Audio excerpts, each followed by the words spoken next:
Woo Daves, winner of the BASS Illinois Invitational and 13-time qualifier to the Bassmasters Classic, is regarded as one of the best plastic worm fishermen today.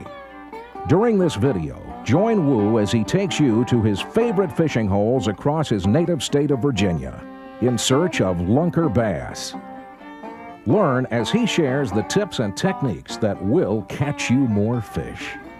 From floating worms to finesse fishing, Texas rigging to Carolina rigging, Woo covers every detail and will teach you his secrets to catch the big ones. There he is. Good fish, good little fish, good fish. Come to daddy. Come on in here. Ah, the plastic worm. You know, the worm has probably produced more bass than any other two lures ever made. I know it's accounted for at least 80% of my success over the years. But you know, it's still a lot of things that's mysterious about a plastic worm. There's a lot of little tricks and things that you need to know. And throughout this tape, I'm going to try and teach you everything I know about a plastic worm. Good luck, pay attention, and come on, let's go fishing. Go back and grow up. Picture this. Your Bass Pro Shop catalog arrives in the mail. You start flipping through the pages. All of a sudden you come to the worm section. Holy Moses, here's 20 million styles of worms, colors. What's a person to do? Well, I've laid out on the bow of my boat here a lot of different styles of worms, swimming worms, pre-rigged worms, floating worms, finesse worms, 12-inch worms, and I know it can get confusing, but I think you've made the right choice in buying this tape, because we're going to discuss in here all these worms, basically. Hopefully, we can't cover 20 million, but most of the ones we've got laid out here, we will.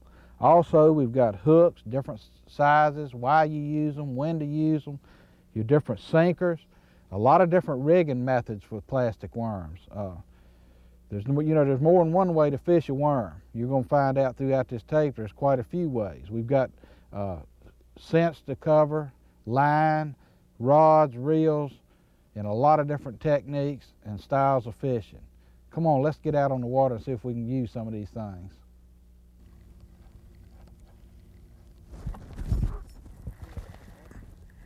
Come to daddy, come to daddy.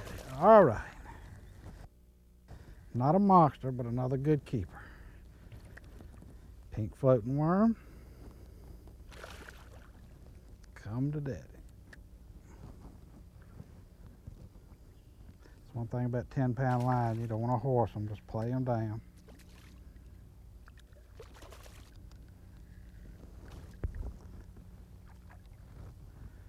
And swing him in the boat.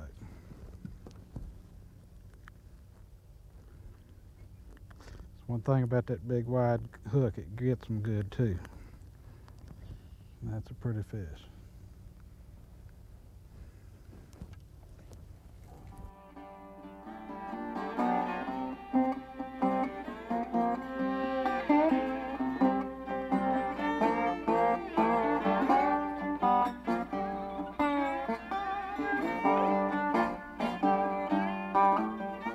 You know, earlier I told you there was 20 million styles of worms, or types of worms. Really there's not that many, but let's talk about some of the most important ones, the ones that you need to know about. Starting out right here, I've got my finesse worms, which are little bitty worms. They're worms that we're going to use in clear water style lakes, such as Smith Mountain, Virginia, or maybe Table Rock, Missouri, or Lake Mead. All over the country, we've got a lot of clear water, so if you live in that type area, you know the finesse worms are going to really be good. I'll move over right next to those. I've got a paddle tail worm laid out, which just has a big flat tail on it. And next to it, I've got a thunder worm, which has a big ribbon tail. As you can see, these two particular worms I use a lot in grass-style lakes, flipping, or swimming a worm. They've got big wide tails, and they give a lot of action in the water when you pull them through, create a lot of vibration. Coming over here, I've got probably my favorite worm which is just a little 4-inch woo worm. This is a 6-inch phenom worm, curly tail. That's probably the most popular worm of all. There was day in and day out, just a little curly tail worm. But it's better to use sometimes at different times of the season, as we're going to tell you, these other worms. And here's another finesse type worm. It's a straight tail worm. Straight tail worms tend to work really good in cold water, cooler water conditions, or again in clear water too. Here's a little paddle tail finesse worm. It's got a small paddle tail on it. Fish it a lot around boat docks and again in clear water and split shotting, something like that. Moving over next to it, I've got a floating worm. And it's a little technique we're going to tell you about that's produced a lot of bass on the tournament trail the last few years. As a matter of fact, the tournament on Lake of the Ozarks was won on a floating worm just last week. Now here's a U-tail worm, which is similar to a paddle tail worm. Right next to it, I've got a pre-rigged worm. This is a worm that comes with the hooks already in it, and it's actually even got the leader for Carolina rigging. And there's some other styles of pre-rigged worms. Some of them have little spinners on the end of them and everything, and they catch a lot of bass too. And we're going to talk about this later on. Over here, I've got a lizard laid out. Maybe not a worm, but you still fish it the same technique. I consider it a worm, even though it's a lizard. That's a Super 2 lizard there. And then down here on the bottom, I've got two big jumbos laid out. A 12-inch monster worm and a 11-inch ribbon tail worm. This is again got your twister tail. And these worms, surprisingly, we use them a lot in clear water and on some of our lakes, and I'll explain that later on. And also, they're real good in grass at times of the year. You know, 30 years of bass fishing with a plastic worm has taught me that a soft textured worm will catch a lot more fish. You know, they tend to hold it better. The soft texture also gives it a lot better action when it's wiggling down through the water. Another thing that people always want to know on a plastic worm is what color to use, because again, 20 million colors. I always say first, get a clear worm in clear water. In other words, if I can hold this worm up to the light, look and see through it, that's what I consider a clear worm, like your motor oil greens, red bloodlines, purples. If you're in dingy water, we're going to use something with like a black with a chartreuse tail, maybe a chocolate with an orange tail, just something that is a two-color worm. I use a lot more two-color worms in dark water. But one thing I do, don't get really too hung up on colors. First off, if you're going to an area of fish, usually at the time of year, there's a type of color that really works good. And if you're going your local store, ask the guy what color worm are people catching fish on. Most of the time he's going to tell you a particular color. And just get that color and go fishing and don't worry too much. You know, you just need to remember two things on worm fishing for your colors. If the water's clear, use a clear worm. If the water's dingy, use a dark worm, maybe a two-color worm.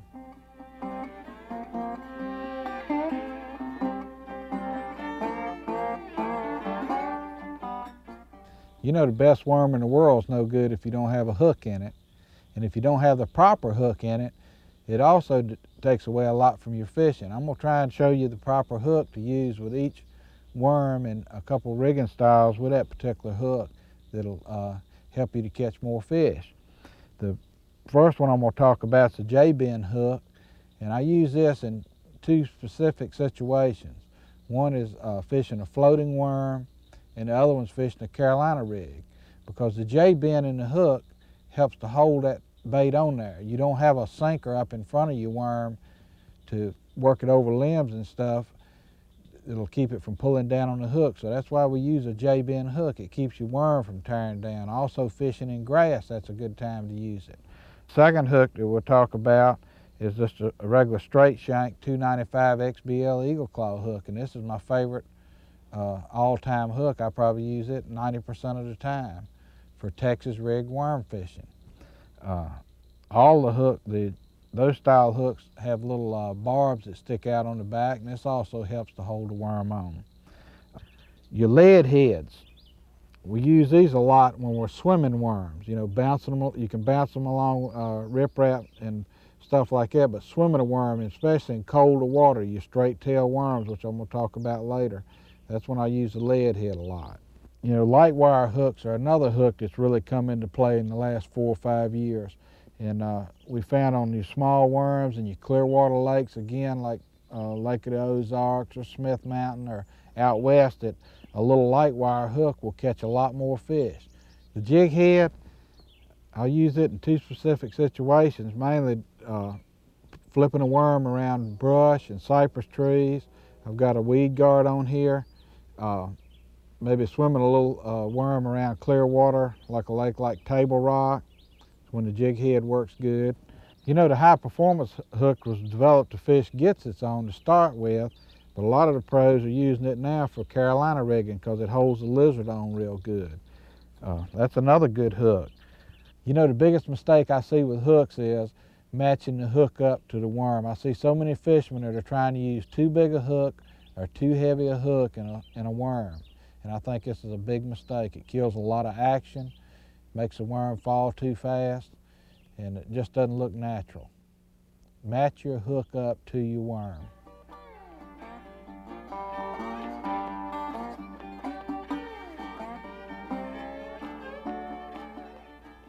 You know, weights, sinkers, whatever you call them, they're just like worms and hooks. There's a lot of different sizes, a lot of different styles, a lot of different weights, and there's a purpose for this.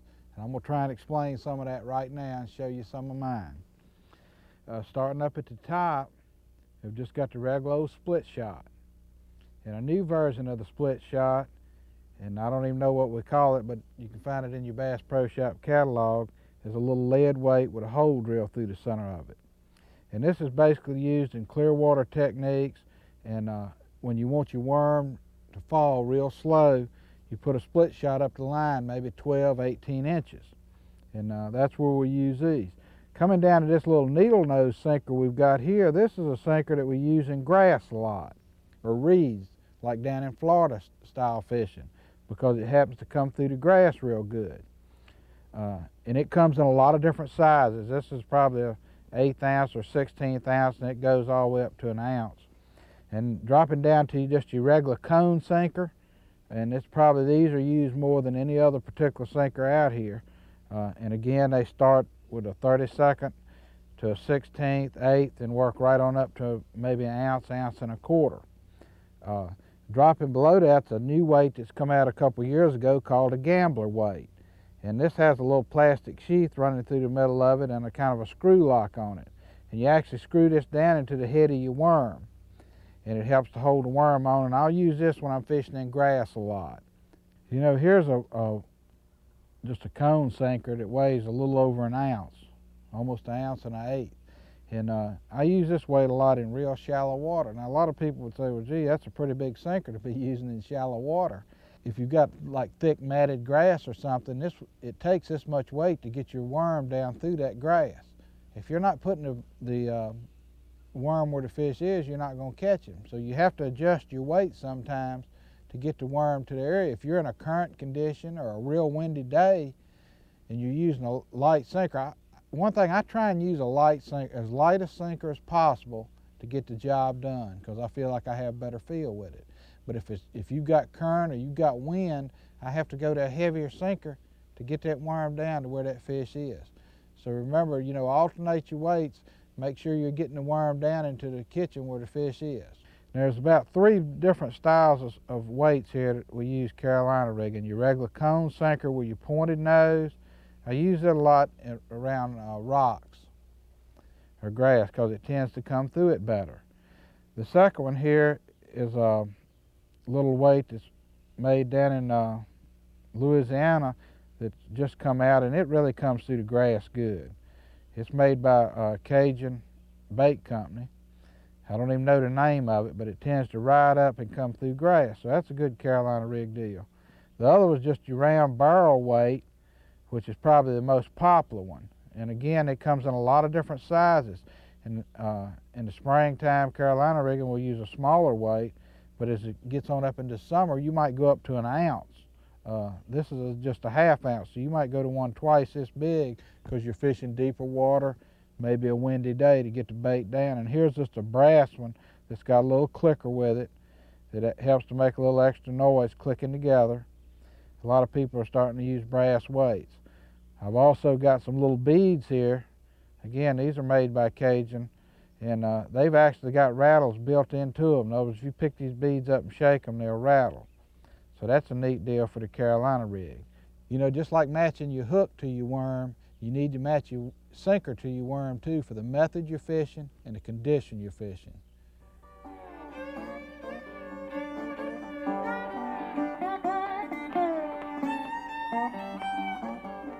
You know, there's basically two types of line that I use. I use monofilament, strand, super tough, moss green. I like the moss green because of the color. You know, I can't see it. I don't think the fish can see it. It blends in with the water. One thing I want to caution you on monofilament line is, or any other line that you use, make sure you use the right pound test or size line for the water you're fishing. In other words, if we're out in a real clear lake like Lake Mead, we don't want to be using a 40-pound test line.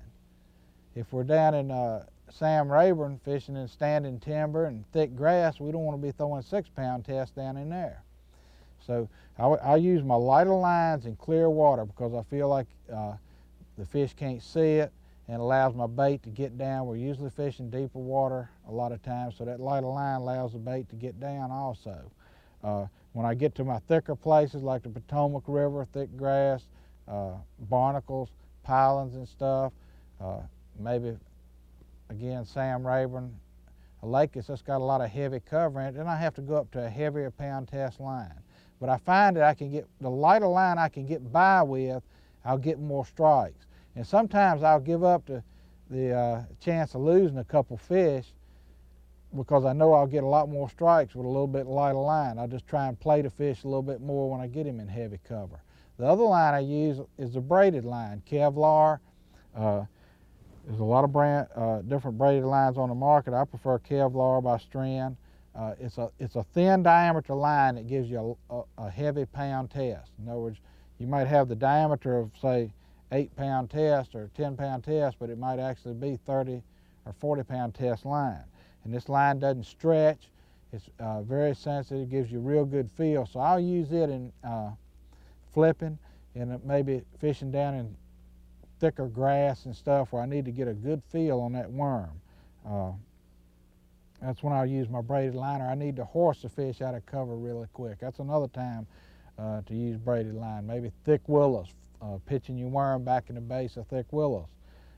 That's when I'd use the braided line. So here's a time and a place for both lines. Monofilament's probably used though 90% of the time by all the fishermen.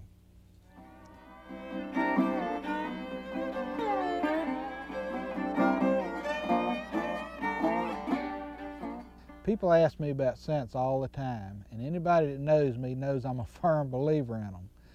I've just seen so many instances where I've caught fish and the guy in the back of the boat wasn't catching fish, or vice versa, that, you know, it's just made a big difference.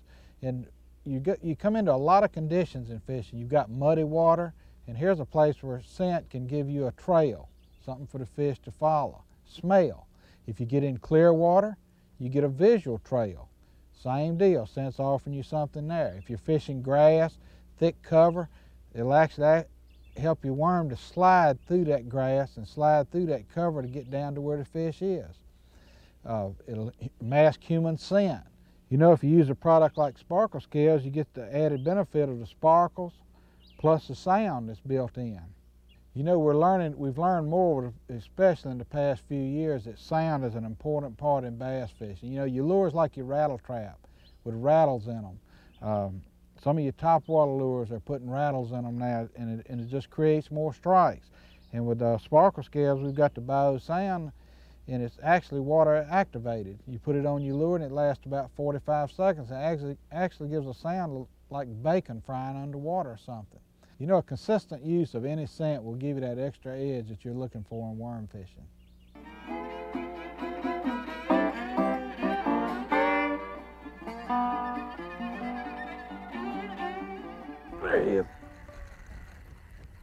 Good fish too.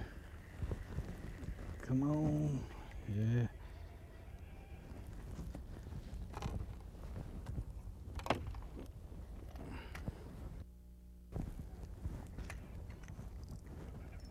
Good fish.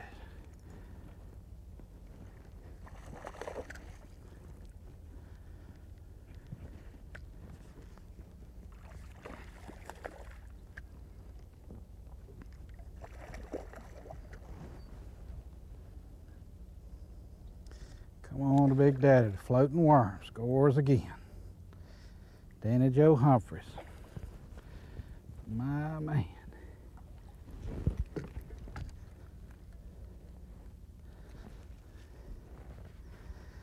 He got it too. Pink floating worm. We'll show you how to rig it here in a minute. It's about a nice 2.5, 3 pound fish.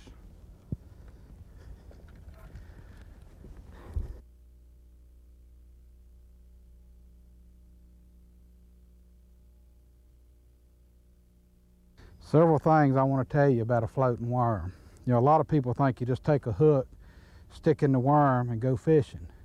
But a lot of days the fish want the floating worm working really slow. And when you work it slow, you've got to have a real small hook in it.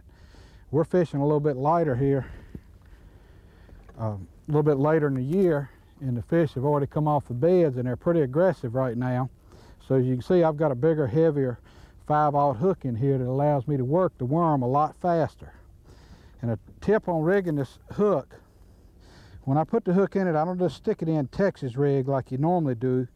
I bring the point all the way through, like so, and then just simply raise it up and just skin the point back under. That way when the fish bites down, it pops the point of the hook out. And you can get a lot easier hooks at. These worms are usually a lot tougher than your regular plastic worms because you have to cast them so much. That worm's working perfect right now. You want it to work coming like a Zara spook. Just give that little twitch and let it turn sideways each time. I saw a fish kind of come up behind it just then, but it didn't get it. He didn't even hit at it.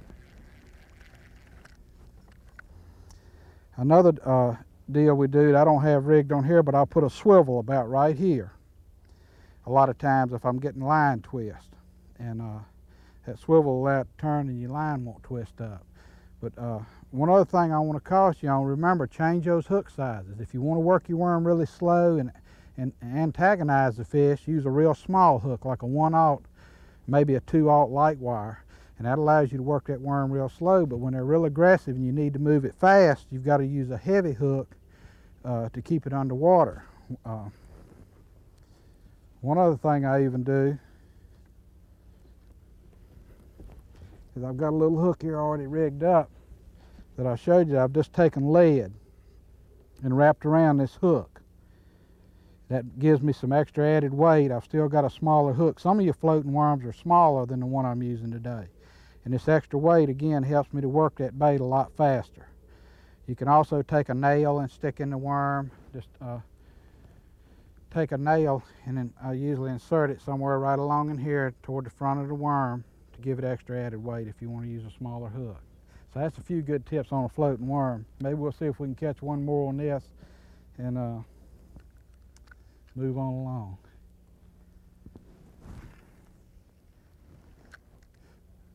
When I'm fishing a floating worm, I throw it out and I always want to keep it in sight. If the water's too dingy that you can't see the worm when you're working it 8 or 9 inches on the water, don't even fish it. It's not a good technique to use. This is a clear water technique that you want to use when you can see your worm and keep an eye on it all the time. And I try and keep my rod, if you'll watch, I try and keep my rod over here to the side or straight overhead. That way when a fish hits, I can't set the hook.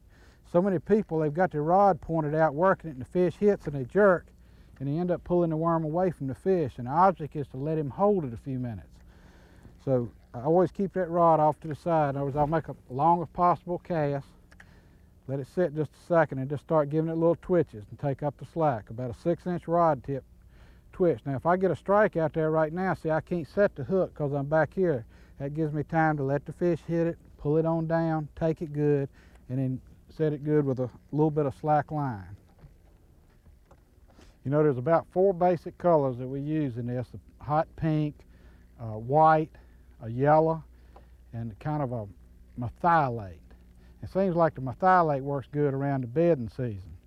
A good friend of mine, Stacy King, has got a video out in Bass Pro Shop video log that will show you how to work this worm and a lot more even secrets with it than we really have time to go over here today. He's got a tape that really gets into detail on all the different floating type worms and floating baits that are out. Like swimming around it. There's one.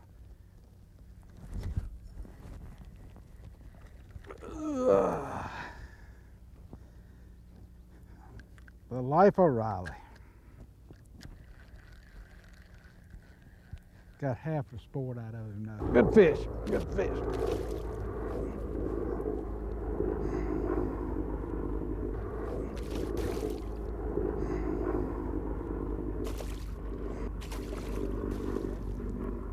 Good fish.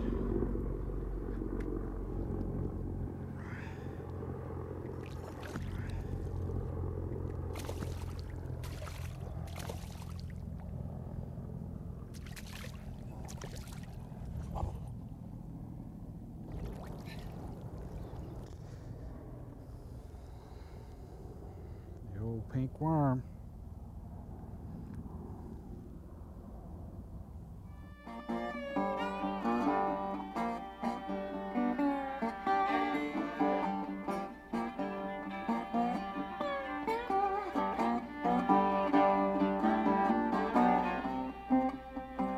You know, one problem a lot of people have, especially beginners fishing a spinning rod, is I think it's getting the line on the reel properly and they put too much on.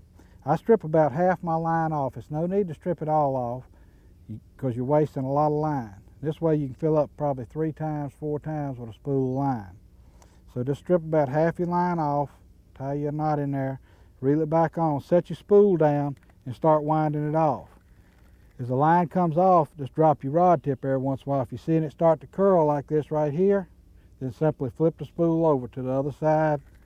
Again, turn about 10 or 12 cranks and drop it down, and you see it starting to go on there straight now. So we've got it coming off the right way. Once I start putting it on, I just wind it up here and keep it down about 1/8 of an inch or more. Don't fill it all the way up. If you take it to a store and give it to them to fill it up, they're going to fill it up because they're selling you more line. Keep it down low. You don't need to be making long casts. If the line does get twisted during the day while you're fishing, just cut your bait off, troll out about 30 yards behind the boat, and just hold your rod tip down and idle along at a fast speed for just 30 or 40 yards, and that'll uncoil it. Another trick is just to tie it to something. Again, let off 30 feet and put a good stretch to it, and that'll straighten your line out.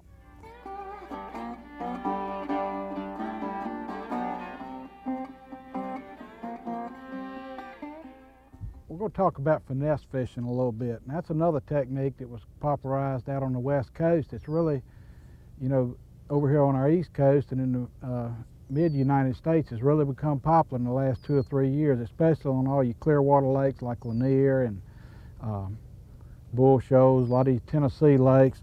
And basically we're using a medium action rod, a light action tip spinning rod, spinning reel. You almost exclusively have to fish this on a spinning reel because you're fishing 6 and 8 pound test lines. Some of the guys even go down to 4 pound tests.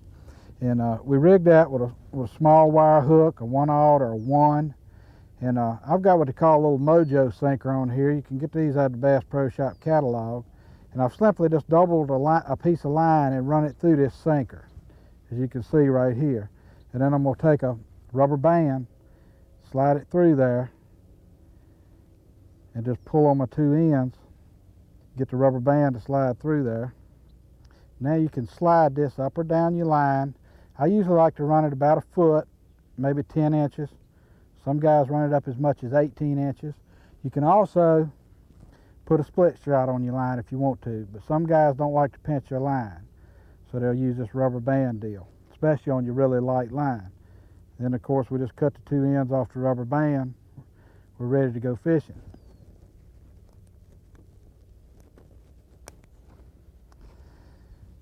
Another thing on finesse fishing is we're going to be using small worms, usually 4-inch, something like a slider worm, a Mr. Twister little phenom worm, or a little silk worm. This is a zoom finesse worm, and this is a woo worm. But they're all, it's a small worm. It's a technique for clear water, and you're trying to really finesse the fish into biting. They're a little spooky, maybe around boat docks or drop-offs, the edge of grass, anywhere. But it's a technique a lot of times that you can catch fish when nothing else on the lake will work. I know a couple of our tournaments have been won fishing this method. Even one of them in Florida, down on the Harris Chain. Gary Klein won a tournament in Bull Shoals fishing like this, and he was fishing 45 foot deep with a little rig, something similar to this. So it's a technique that'll catch you a lot of bass. You'll get some big ones doing this too, but it'll get you a lot of good keeper fish. And we're gonna rig it up here. I'm just gonna put a little phenom worm on here. It's really small. Just kind of rig it up Texas style. Very simple. And actually, you're fishing a miniature Carolina rig is what I call it. Just basically a miniature Carolina rig, and you can adjust again the sinker up and down the line to get the the distance that you think will work best for the technique that you're fishing. And try a little bit of everything. This is also another real good method for bedding fish. You can take that little sinker and use that real light hook, and what'll happen, the sinker will hit the bottom, and this worm will really float up and just barely sink down. And a lot of times those bass can't stand it when they're bedding. So that's a technique you can use there. We're going to give it a few tries here and see if we can't catch us a bass. There he is. First cast. First cast. I'm telling you, good bass too. We'll have to loosen a little drag up here because this is light line. But you see what I mean? It don't take long. It's clear water.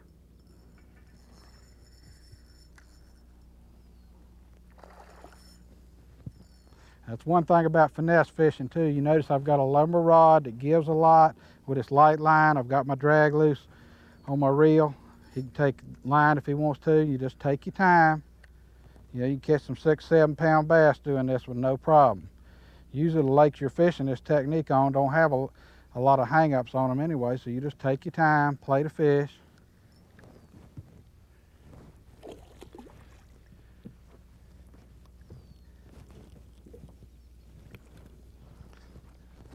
And there you go, little Mojo sinker. #1 eagle claw hook, about 1.5 pound fish. Again, that's a nice tournament bass. I'd take them all day long. Hey, we're gonna send you back to grow up, old buddy. This is a good time to put a little formula on. Again, with this rig, split shotting, it's almost like fishing a Carolina rig. You're actually feeling your sinker most of the time. You just kind of cast it out.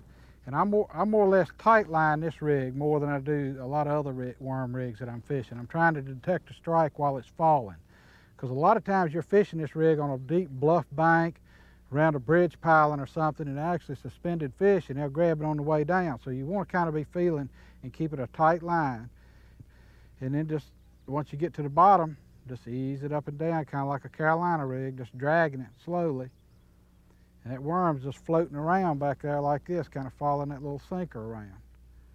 I really like this rig around bridge pilings. And a lot of times, right after the fish come off the beds in the spring, for about 3 weeks, you can just get out off long points and lakes and just make long casts. What I'll do, I'll pull in on a point and just kind of angle my cast out, keep throwing out farther and farther, a little bit deeper each time. And once I catch a fish, I'll look at my depth finder. If he's in 10 foot of water, I'll go to the next point and just make a cast out with this, just in wide open water with that real light sinker. And I think those fish are usually holding that same depth. And what happens when that worm falls down, they've got it before it ever hits bottom just about every time.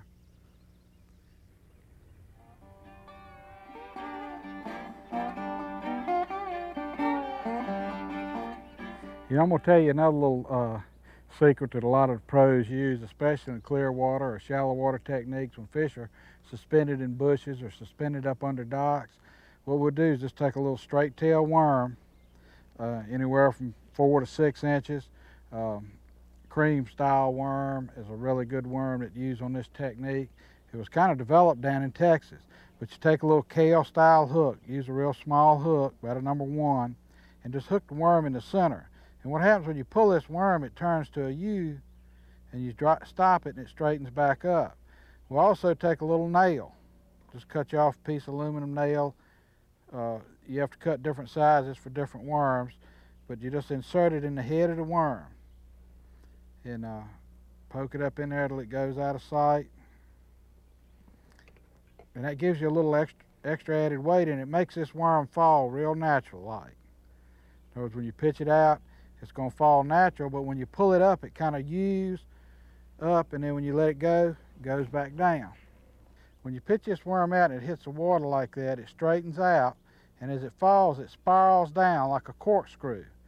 Well, when you rip it up or pull it up, you'll see how it turns into a U, and then straightens out each time.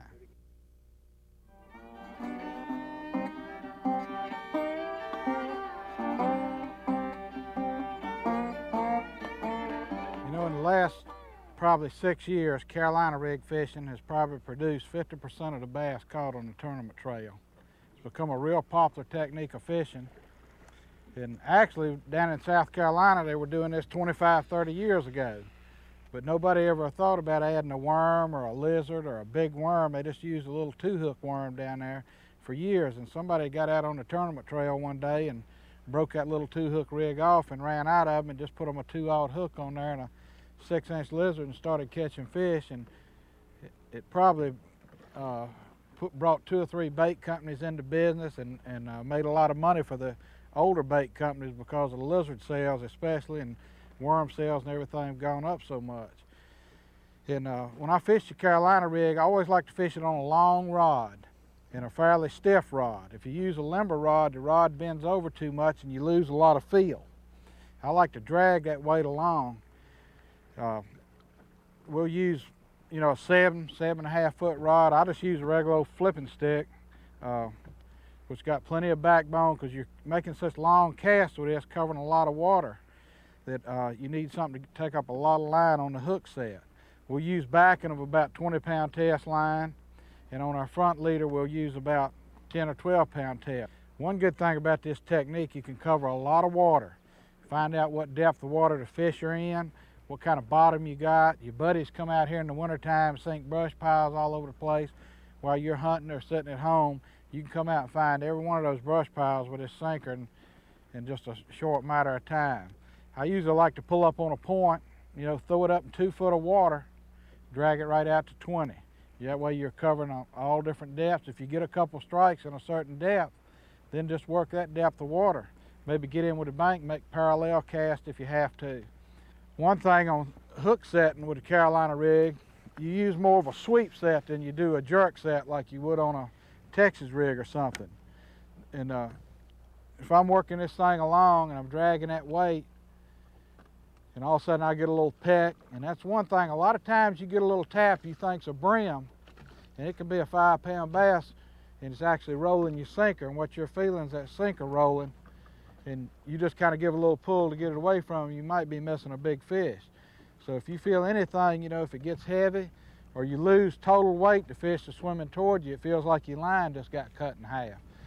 That can be a strike, and but a lot of times you just kind of feel it pecking. When if I felt one right now pecking or something, and I'm working along, I just kind of let him pull me down like this, and then I make a long, hard sweep set, pulling it into him, rather than a jerk set. Because if you jerk, what'll happen if that fish is off to the side, that sinker, you're jerking that sinker, it'll snatch the hook right out of the side of his mouth, and you'll miss a lot of them. So you want to kind of sweep into him and make sure you, once you kind of feel him hooked up, give a little bit extra hard pull. It works. We use anywhere from little Gitsits, 4-inch woo worm, right on up to a 12-inch twister worm on this technique, just depending, you know, what the fish want. More, as you get into the summer, you tend to go to bigger baits, you know, bigger worms, maybe 8-inch lizards. And in the spring, you tend to stick with smaller baits like a 4.5-inch worm or maybe some kind of crawdad type imitation worm. Probably the one lure that's fished 50% of the time on this rig would probably be a pumpkin seed lizard with a chartreuse tail. But it's something you can do. You can vary leader sizes anywhere from 18 inches in the spring to as much as 7 foot later on as the year gets on. It seems like clear lakes and lakes with a lot of grass, later in the year you use longer leaders. In the spring you tend to use a short leader because the fish is up shallow and spawning. When you work this lure, I work it kind of fast. As you can see, I'm pulling my rod tip up, letting it on the bottom. You've got a 1 ounce sinker, maybe a 3/4 ounce sinker, so you can cover it pretty fast. As you pull it along, all of a sudden you hit a stump right there, or you hit some rocks, or you feel it drop off, a little drop off, then I'll really slow it down, just kind of shake it, and barely ease it along like that. Shake it, ease it along. Once I feel like I've pulled it, in other words, when your sinker hits that stump, you've got to realize your bait might be 4 feet behind it if you've got a 4-foot leader. You've got to get the bait up stump, so I just ease it along, just like Texas rigging now, really working it slow. Once I feel like I get by that stump or piece of structure, I go back to working it fast again. You know, dragging along. All of a sudden maybe I hit some rocks. Then again, I know that should be the structure that holds the fish. I slow it down, work it over that territory. Once I break that piece of structure, go back to moving it kind of fast again. You know, if you'll notice, I've got this line running over my finger at all times. That just gives you a little extra feel. If that fish pecks it, you know, it gives you that little extra feel. Some people like to hold it in 2 fingers like this and actually work it. You know, they'll work it through both fingers. You can do that, whichever you're comfortable with.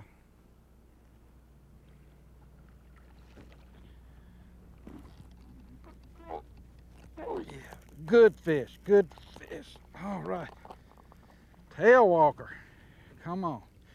See how far out that fish hit? If you don't have a long rod to get a good hook set, you'll never get him. You need a lot of backbone in that rod. Once you get him out here, just play him a little bit. You usually got them out in fairly deep water. Once you get them hooked, that's a nice little tournament fish right there.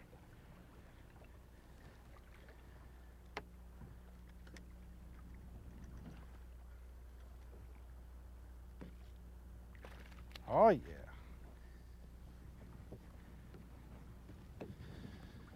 Come to daddy.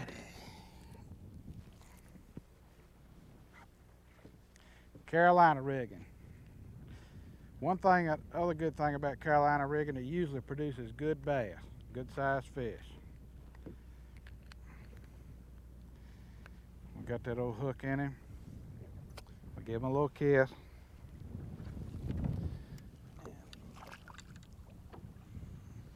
Back to the bottom he goes.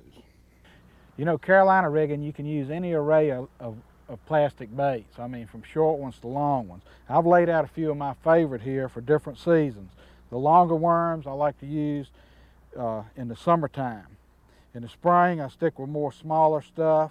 You can put any of this stuff on here. Even the pre-rigged ones that come with 2 hooks already in them and your leader already attached to them, that's real popular rig to fish with, especially down south.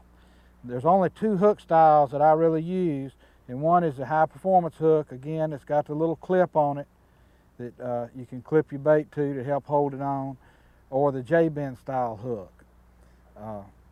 That's the most popular hook. I'm going to show you how to rig something on it in just a second. But coming over here to where you start, we've got 20 pound, 17 to 20 pound backing line.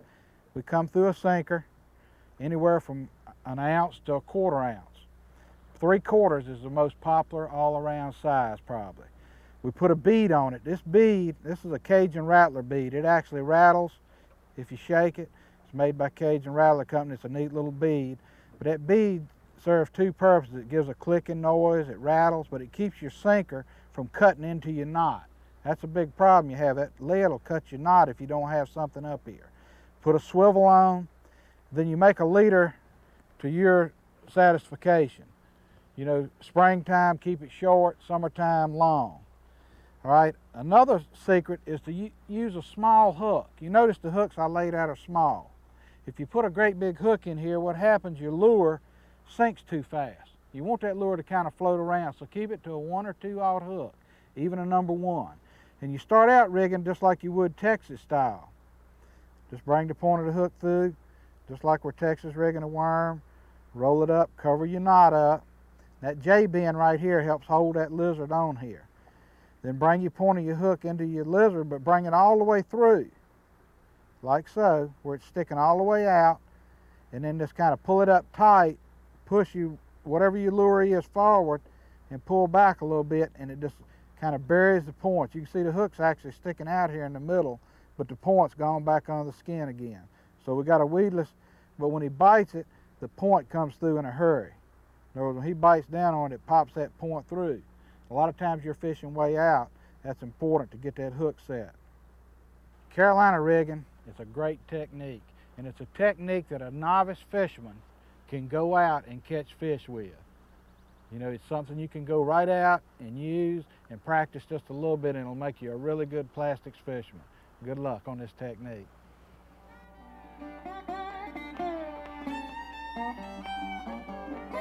You know, one problem we have with Carolina rig fishing, the biggest problem probably, is breaking off leaders. And it's just a hectic trying to get them tied up. You get all nervous and everything. Your partner catches 3 fish while you're trying to round everything up.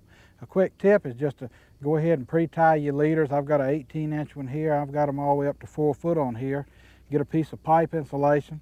Just hook your hook in it. Wrap your line around it like this. Put it under a rubber band. And you're ready to go. You break off, you just grab it, pull it right off, tie it on, you're back in the water fishing. You know, a lot of times when you're out fishing, your partner pulls out a worm with a different color tail on it, or you just feel like you need to make a change.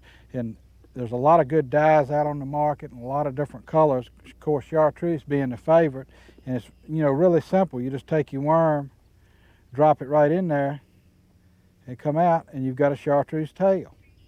You know, same thing with a lizard.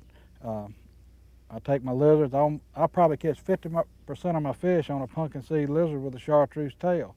Well, a lot of times we run out, we just drop it down in there, hold it up, let it shake off a little bit, and there you go, you got your chartreuse tail and you're ready to go fishing.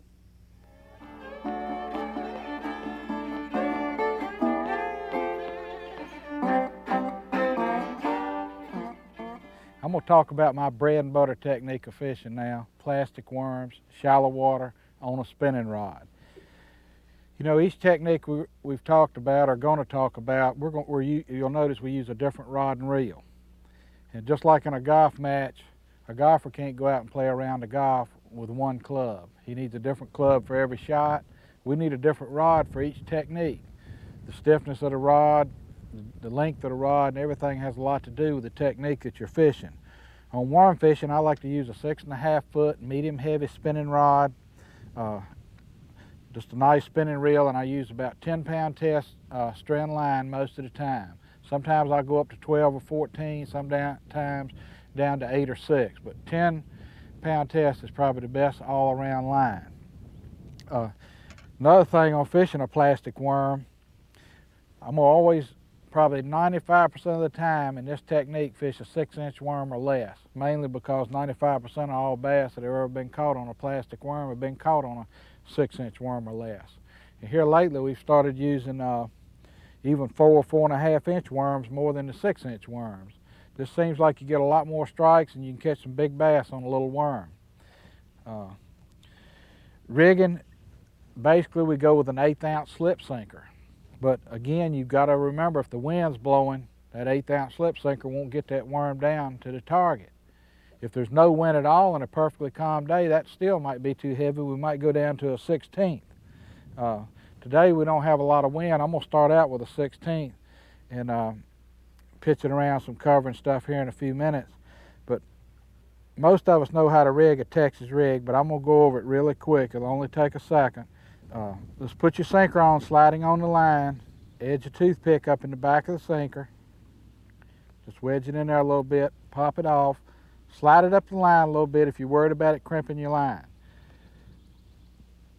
Put a little 2/0 hook, eagle claw, be fine, 95 XBL straight shank though. I don't like to use a crooked hook on this particular rigging because a lot of times it'll twist your line and everything. Just keep a nice little straight hook. We put it on with a Palomar knot, simple overhand twist, bring it through the loop, wet it, pull it down tight, clip the end off, and then just simply take a little worm, thread it on about 1/4 of an inch, bring it out, run it up over the end of the hook, turn it over, and then just bury it where it's nicely rigged. Then we peg this sinker down tight against the worm. You know, there's several reasons why I like to use a spinning rod, and one of them is I can get a lure into a lot of places that a guy with a bait caster has a lot of trouble. Like, for instance, these bushes hanging out over the water here, they're extending out about 10 or 15 feet, and all I have to do is get down and make a sidearm baseball cast and skip this worm just like a little flat rock across the surface, and I can get way back in that shady area like so. And I'm covering a lot of territory where a guy with a bait caster never gets to fish. Nice shady spot up under there. It's a good place for a bass to be hiding. I'm going to work this worm 4 or 5 times. I'm going to reel it back in. Just leave about maybe 18 inches of line to 2 foot. It doesn't make any difference, and you kind of get a swinging deal where you just shoot that worm back under there. Just get down like that. It also works good under boat docks. You know, a lot of times I make a lot of underhanded pitch casts, just letting my worm come along in the rod somewhere right along in here and just simply flipping it underhanded like that. You get a nice light hit on the water. I let it go down. I'll work it about 4 times. No hit. Reel it in real quick. If you need to go out a little bit farther, just make an overhand cast. That way you can cover a whole boat dock, get to close places with your underhand flips. Your long cast, you want to get back near the back of the dock. One thing you'll notice, I don't ever let my worm move over about a 2 foot section.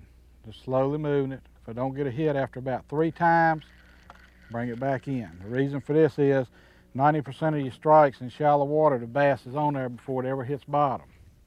Once you come past the dock like this and you get to the overhanging platform, again, you've got about a 2 foot section under there, sometimes only 6 inches.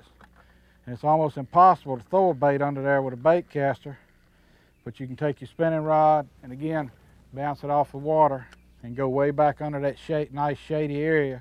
And on a bright sunny day like this, that's where most of your bass are going to be anyway. They're looking for shade if they're up in shallow water.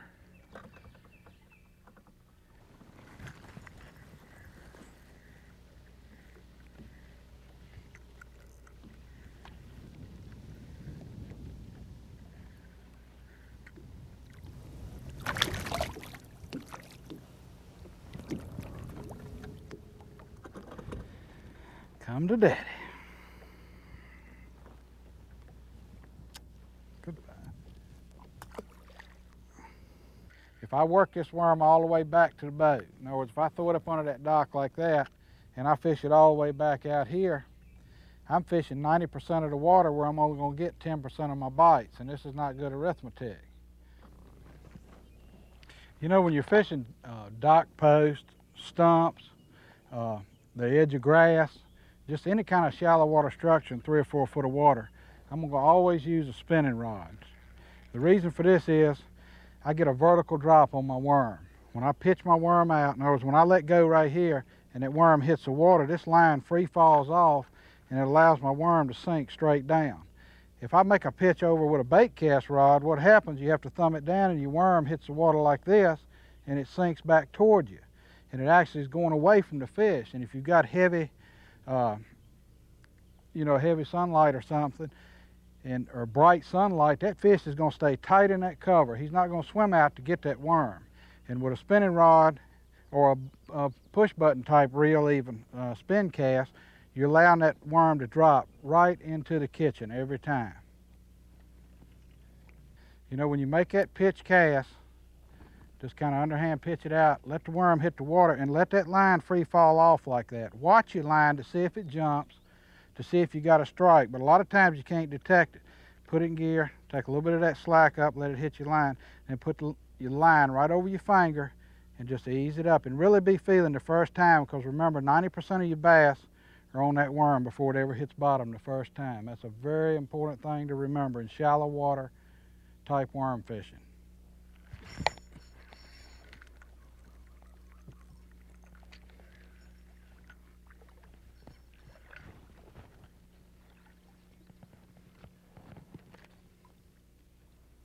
Mean little devil too.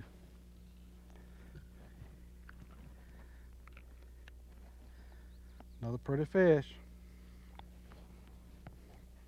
Let's put him over here where he'll go back home. Once we start fishing the worm,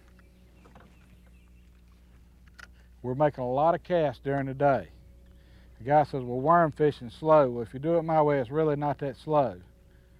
Because again, another thing, when you work this worm, even if you're fishing deep with a Texas rig or fishing shallow, I see a lot of people that make this mistake right here. They throw their worm out and they let it go to the bottom, and then they'll take their rod like this and they'll raise the rod up like that.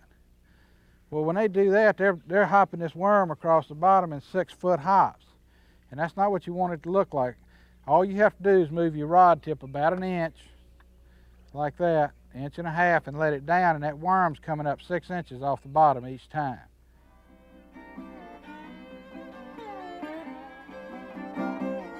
You know, probably one of the most important things in fishing a plastic worm is learning when to detect a strike. I probably get asked that question more than anything. What does it feel like when a bass is on a plastic worm? I always tell people, don't worry about that. What you want to learn is, what does it feel like? How much pressure does it take to raise that worm up and down? Because that's what you're going to feel most of the time. The rest of your life fishing, well, how much pressure is that worm? If I've got a heavier sinker on here, it takes a little more pressure to raise it. But it's just a repetitious, over and over feeling. How much pressure, up and down. Once you have got that down to a science, which is not hard to learn, it's always felt like this ever since I started. In other words, if it gets right there, if you can see my rod tip, in other words, it should take this much pressure. If it gets right there, something's not right. It's time to set the hook. You've practiced over and over and over, up and down.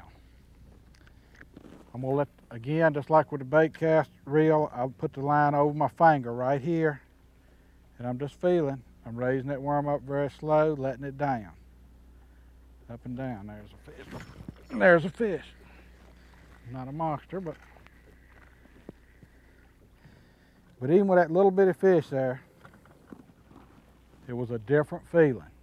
I knew that worm was supposed to come up and go down, and it got just a little heavy, like there was a leaf on there.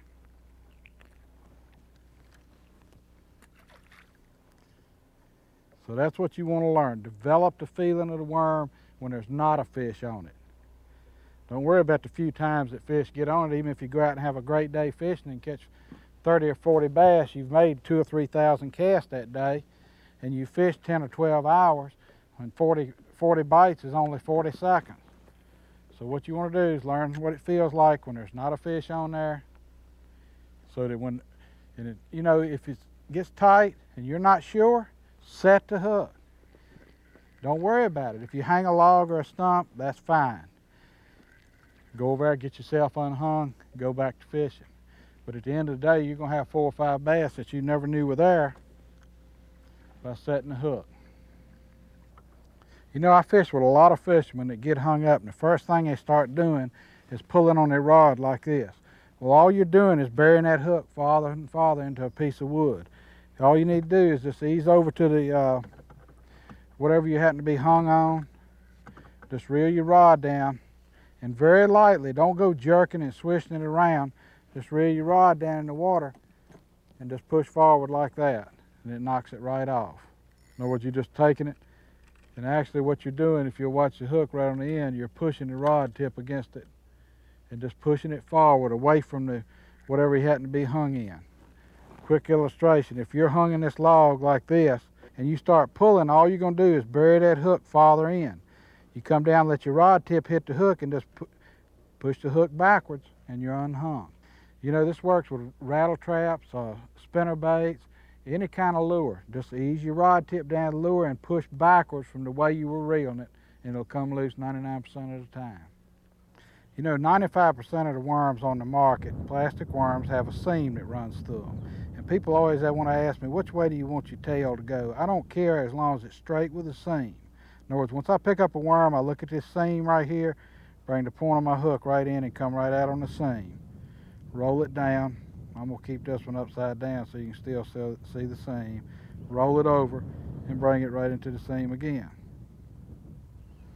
And like on this particular one, as you'll notice, my tail is swimming kind of with the hook.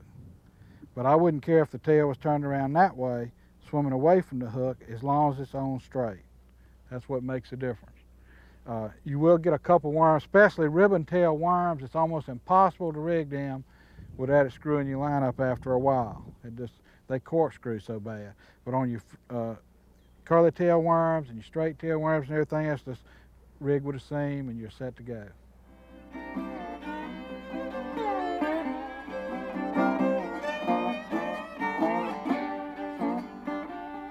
You know, most every lake and river that we fish in the country usually has a bridge or two, some of them 8 or 10 crossing.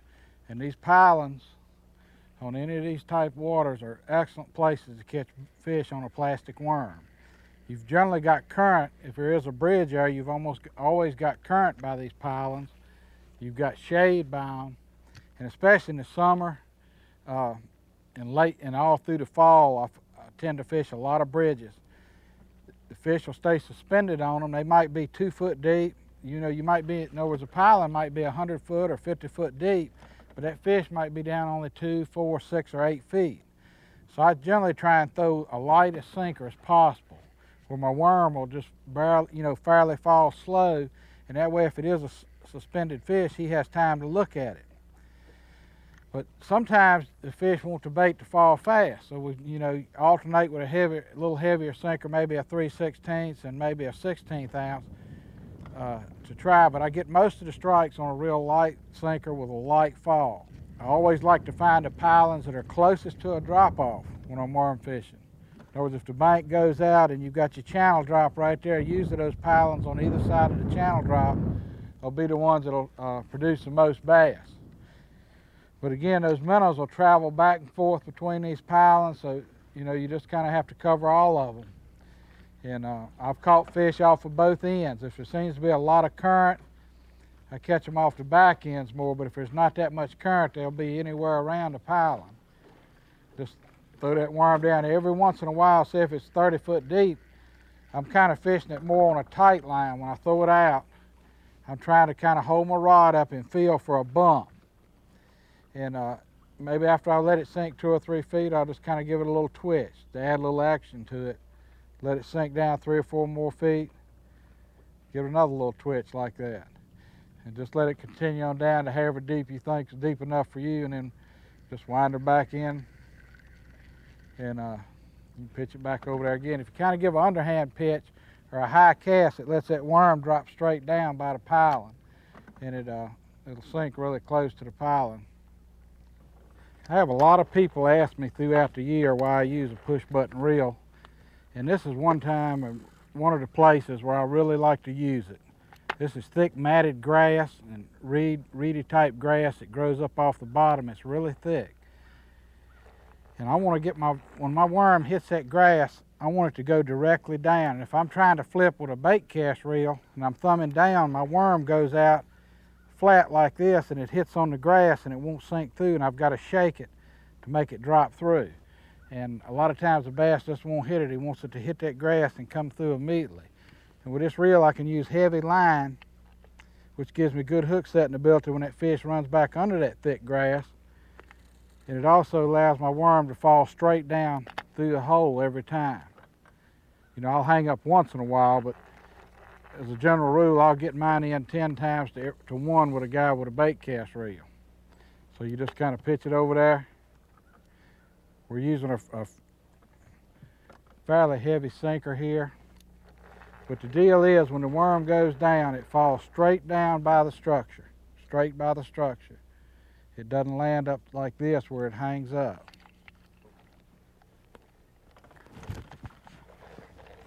There's one. Come to me, come to me. Come out of that thick grass. You got a lot of grass on it.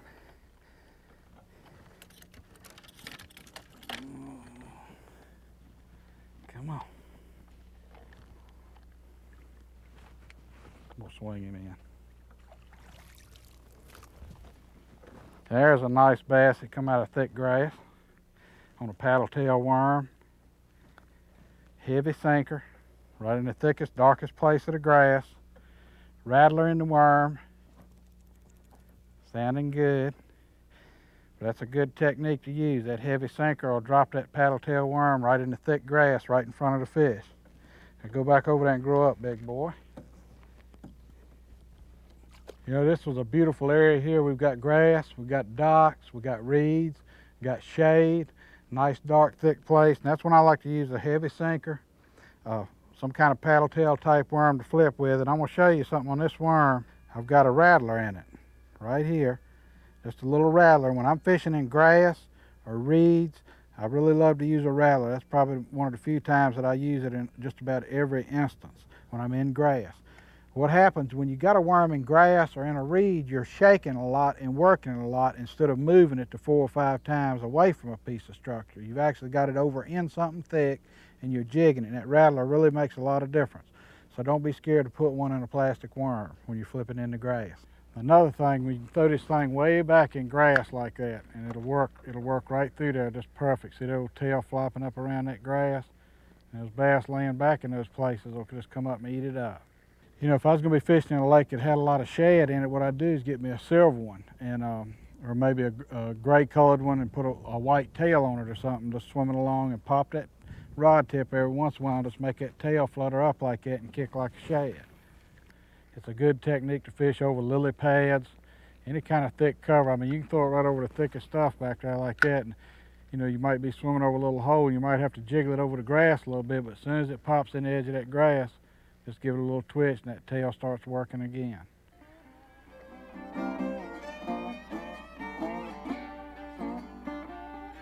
You know, a lot of times you're out on the water and you find the fish hitting a certain color worm that you've really got confidence in, and all of a sudden here it is dinner time and you're out of worms. Well, just look down the bottom of the boat where you've tossed your old worms that are tore up like this, and take a cigarette lighter or a match and just melt the worm a little bit and take a knife blade and smooth it, or heat your knife blade up and just smooth over those holes like that, and it'll melt your worm right back together, and you can at least get through the day, you know, and have that specific color. You know, here's a piece of cover we can find on a lot of lakes, a beaver lodge, and I think it's a prime place to hold a bass. And, you know, I fish this a little different with a Texas rig than I do normal boat docks and stumps and stuff like that. I've told you earlier that I throw it over, move it 4 times and reel it in. But on this kind of cover, we know there's a lot of stuff under the water that's coming way out. You know, the same thing with a big tree that's fell over in the water. You've got limbs out there that you can't see, and those limbs can possibly hold fish. So I want to work the worm on out over them. You know, I'll work it on out. The majority of the time, I'm throwing at something I can see. I'm working it fast. But when it's covered, it's underwater like this, I'm going to work it pretty slow and try and cover all the options that come on out that a bass could be hiding in. You know, after you've worked the outside of something like this and you get up close and you've got a lot of thick cover like this bass can be back pretty well up under there. Because a lot of times the water goes under and you can't see, and I like to just ease right up into it and drop the worm right down through that thick stuff. I've caught a lot of big bass out from under stuff like that, and this is something people overlook. You know, a lot of people come up to this and just cast around the outside and keep on moving down the bank. But if you'll notice on this one, there's a great big log that runs out under here. So that gives that bass plenty of places to hide back under. Even though this brush is packed up against it, there's plenty of open water down under that big log that a bass could be hanging under. So I want to, you know, give it a good chance. And a lot of times on a lake that's got a lot of pressure, you know, you look for little key spots like this that people might just go right by. Drop that worm down in there. Another tip I want to give you, a lot of times people will cast a worm over and the tail will wrap around a limb like that and they'll rip it off and jerk it off. If you just sit there and shake it a little bit, and just shake it, it'll come right off and then let it drop. That's one of the biggest mistakes. The guy gets it loose and he reels it right back in. Well, a lot of times when you're shaking that limb like that and everything, that bass is starting to look up there. There's something shaking. Well, if it goes flying back that way, naturally he can't get it. But if you just let it hit the water and just let it fall behind the bush or whatever you hung up in, or was hung up in, don't worry about it. Because a lot of times you've got that fish's attention, and when that worm hits the water, he'll get it. You know, right here in this one little area, we've got 4 good places to fish a plastic worm. We've got cypress tree, we've got underwater pilings where an old bridge went across. Come right around here by this fence. You've got a nice rock corner right here of a riprap. Always current coming around it. Fish love to hold on those corners. And then come right up from that corner, here's a big log laying in the water. So you've got, you know, this could be a spot where you could catch 5 fish real quick like.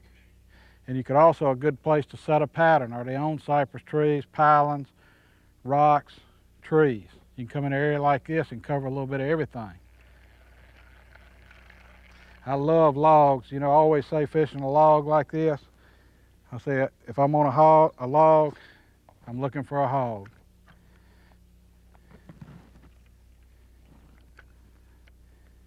And that's about as good a place as I could think of. You got a nice little shade there. Crawl your worm up over it, there he is.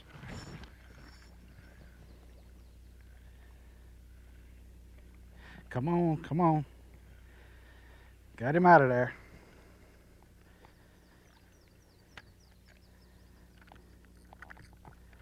This is a decent fish too for a river.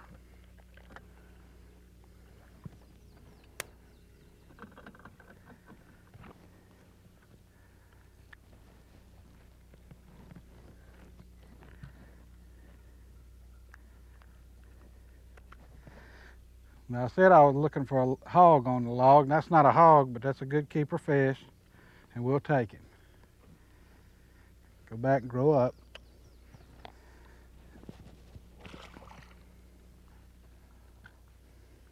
You know, one thing you want to do when you're fishing a plastic worm, you're going down the bank, I don't care if it's a stick up no bigger than my finger, make sure you drop your worm by it. It doesn't take but a little bit of stick for a big bass. You know, he gets his eyeball behind that stick, he's out of the sun. And I see a lot of people bypass little stick up, sticking up. Plus, you don't know what's under the water. That one little stick might be attached to a great big stump or something. So make sure you throw it every target you see when you're going down the bank. Don't pass up anything. There he is. Come on, come on. That's a good fish now. That's a good fish. Good fish. I got him out from the cover, loosened the drag up, play him a little bit. That's a good fish. See, I told you, you got to hit every stick in there. I'd made 15 casts in this area. Come on. The old pro landing job. Another 2 1/4 pound fish. But I'd made about 10 or 12 casts, and I guarantee you I'd hit every stick in there, and I got to about next to my last cast, and that fish was laying there. Go back to mama.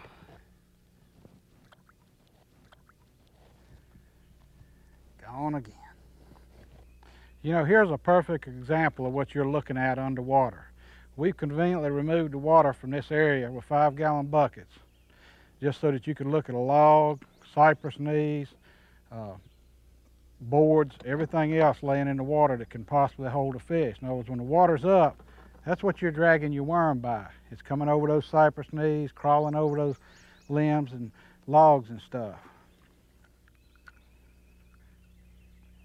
You know, when you're fishing around kind of pretty heavy cover, especially when you know it's under the water and you can't see it, like this cypress tree, for instance. If you saw my river video, you know, it shows a big cypress tree like this that's completely out of the water, and you see all the roots and little knobs and stuff that stick up down in there. And when you hook a fish in something like that, you got to get him away from that tree in a hurry. And I use a little pretty stiff rod here. This is a 7-foot pitching rod. And I like to use a worm that's got a little curly tail on it with a lot of action, because you usually only got a couple of foot of water around these trees. One nice thing about a cypress tree, you know, here it is the middle of the day, you've got 90 degrees, bright sun, but under this cypress tree it's nice shade, a lot of nice shade. The fish can get right up under that little shady area. And judging by the time of day, you know, when I'm fishing a worm around a place like this, even if it's a small cypress tree, if you'll find that little shady spot and just kind of pitch your worm over there and let it go right down in that shady spot, you know, that's where the bass is going to be 99% of the time. So look for the shade, drop the little worm in there. If he hits it, get him out of there in a hurry, get him away from that tree. You know, one other thing about a cypress tree, they like to get real tight to them, so I like to throw my worm up there and just let it slide in like that. And that bass is not going to move out far. You know, I figure 2 feet maximum, and this is what I call kind of fishing a house. I like to flip it over there, put it right in the kitchen, let it go down, move it one time into the dining room, one time into the living room, one time into the front yard. If he hadn't got it by then, I want to bring it back in real quick, ease it right over next to the tree again, and let it just kind of fall off down in there. Ease it along. But I'm only going to move that worm, I've already told you, 4 times. If he hadn't got it, I want to get it back over there again. Come on, baby, be there. There he is.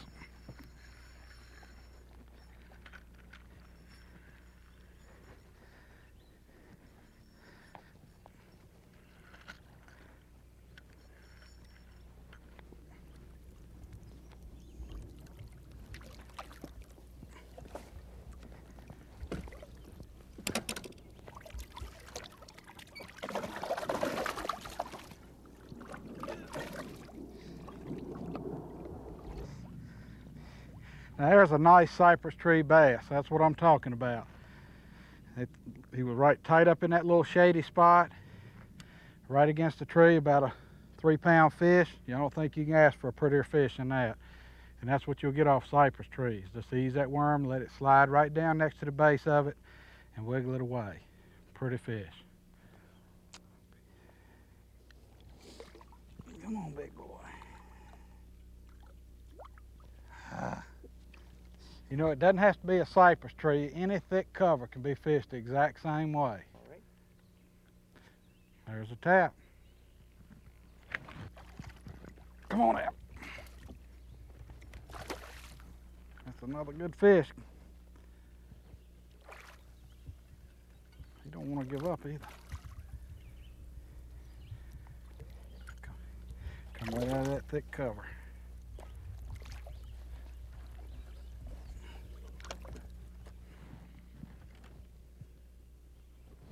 There's another good bass that come out of thick cover.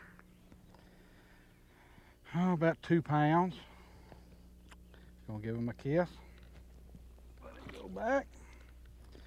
You know, here's a perfect example. Any lake you go to in the country will have trees fall over occasionally. And when they've got green leaves on them, it's a prime place to fish. Now, right now the water's gotten down and you can't get in there, and these fish have moved out here on the end of these sticks where somebody's dropped a little brush pile in here.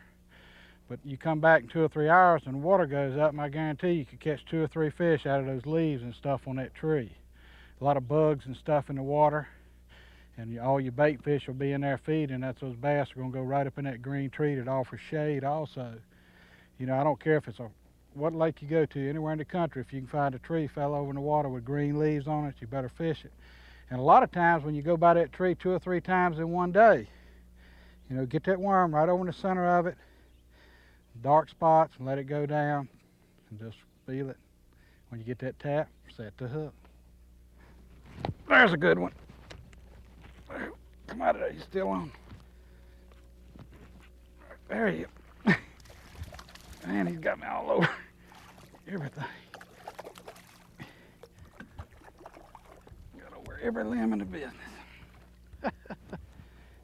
And my daggone worm's gone. Oh well. I got the sport out of you. Enjoyed it. We'll put you right back in there. Come back and get you next week. You get another worm. Put me another big worm on.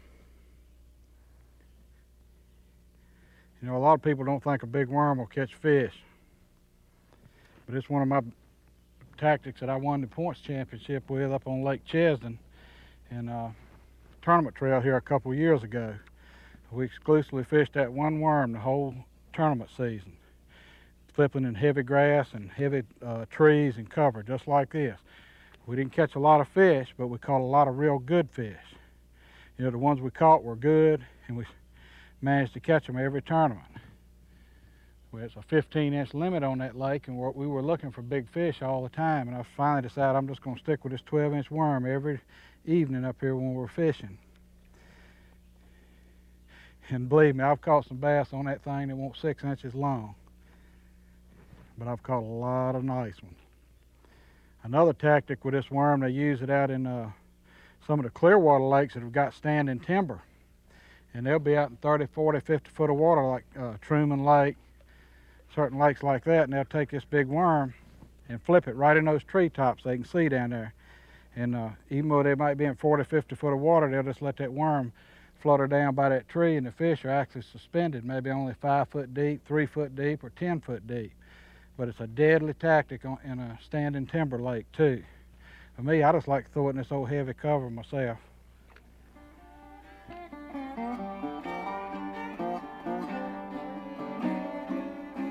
You know, I'm a firm believer in a painted slip sinker. I don't like to see a silver sinker falling in front of my worm. So what I do, I buy my sinkers, I buy them by the 100. I just set them up on a piece of cardboard or a piece of newspaper, take a $2 can of cheap flat black spray paint, just simply go around them one time, you're set to go fishing. You know, a lot of your rivers, especially like the Mississippi, the Ohio,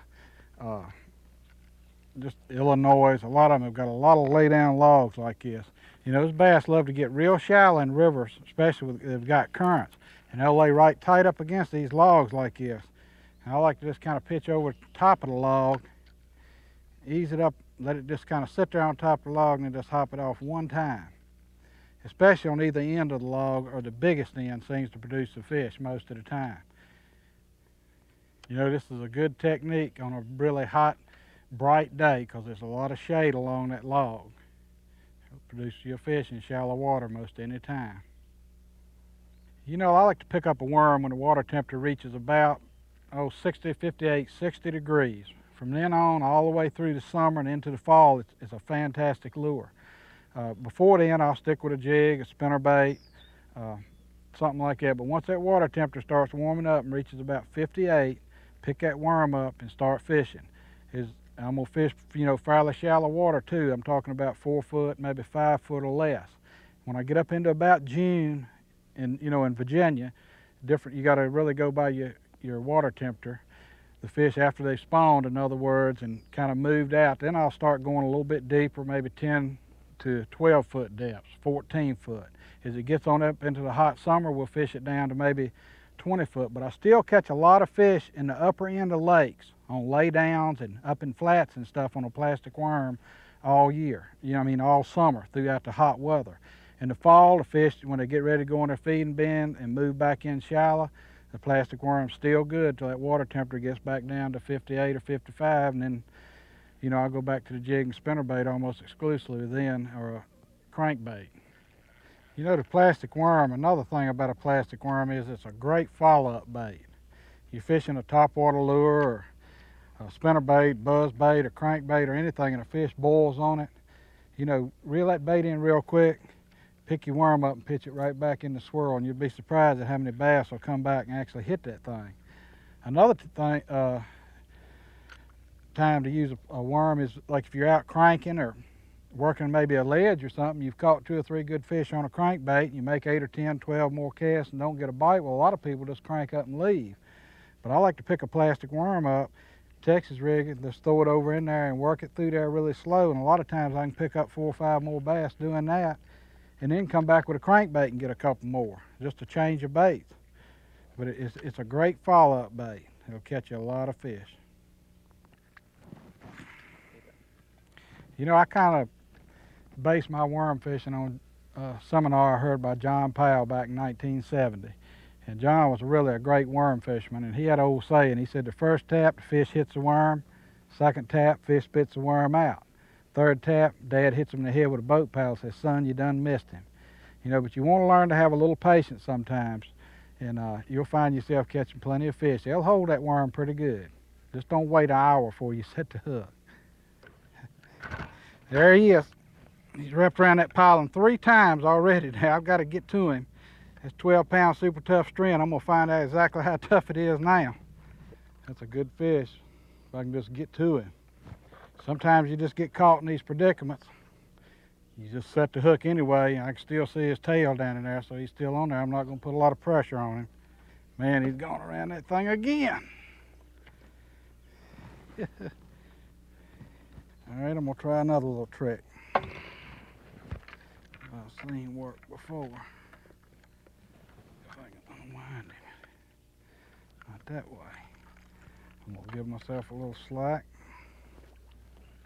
And there he is. Come on.